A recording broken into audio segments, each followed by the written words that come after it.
এই ভর্তাটা একবার খেলেই আবার বানাতে মন চায়, কারণ এটা বেশি কিছু না, শুধু ঝাল, টমেটো আর ঠিকঠাক স্বাদ।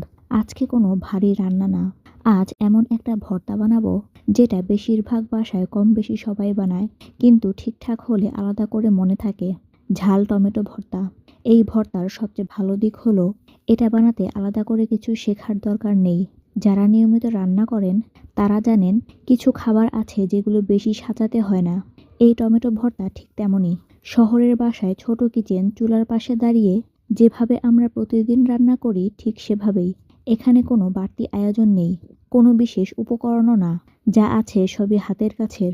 এই ভর্তা বানানোর সময় আমি সবসময় একটা জিনিস খেয়াল রাখি, ঝাল যেন বোঝা যায়, কিন্তু ঝাল যেন খাবারের স্বাদ ঢেকে না ফেলে। কারণ ঝাল ভালো, কিন্তু ঝালই সব না। টমেটোর একটা নিজস্ব টক আছে, সেটা ঠিক থাকলে ভর্তাটা আলাদা হয়ে যায়।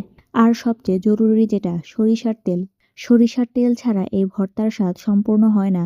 অনেকে কম তেল দেয়, আবার অনেকে বেশি। আমি মাঝামাঝি রাখি, যাতে গন্ধটা আসে, কিন্তু তেল আলাদা করে চোখে না পড়ে।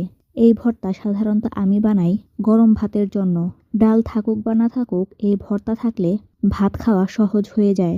বিশেষ করে দুপুরে বাসার সবাই যখন আলাদা আলাদা কাজে ব্যস্ত, তখন এমন একটা সাইড ডিশ দরকার হয় যেটা দ্রুত বানানো যায়, কিন্তু খেতে যেন ভালো লাগে।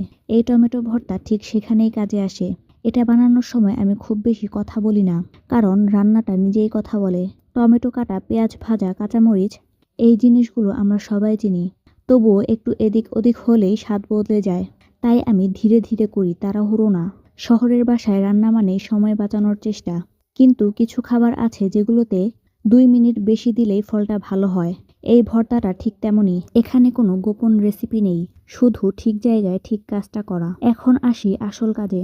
চুলায় একটা প্যান বসিয়ে নিয়েছি, আগুন মাঝারি আঁচে রাখবো। প্যানে সরিষার তেল দিয়ে দিয়েছি।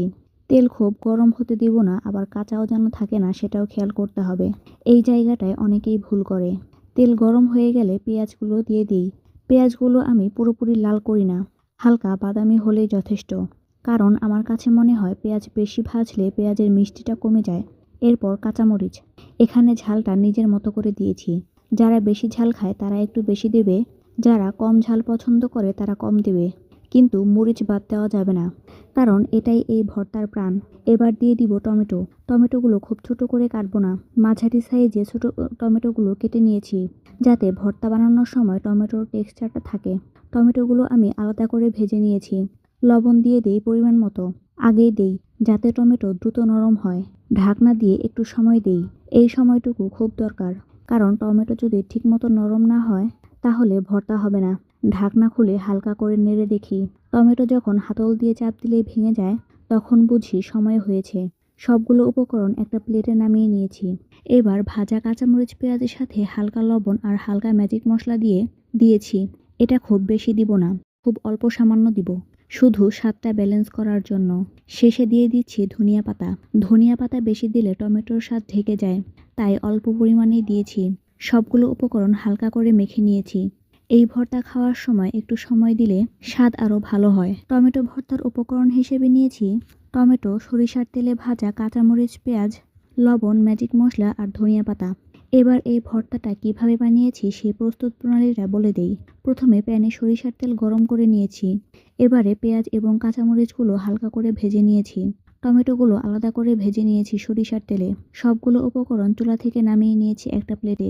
এবারে কাঁচামরিচ, পেঁয়াজের সাথে লবণ আর ধনিয়া পাতা দিয়ে খুব সুন্দর করে মেখে টমেটোগুলো দিয়ে দিয়েছি। এবার এই মিশ্রণটার সাথে টমেটোগুলো খুব সুন্দর করে মেখে নিয়েছি।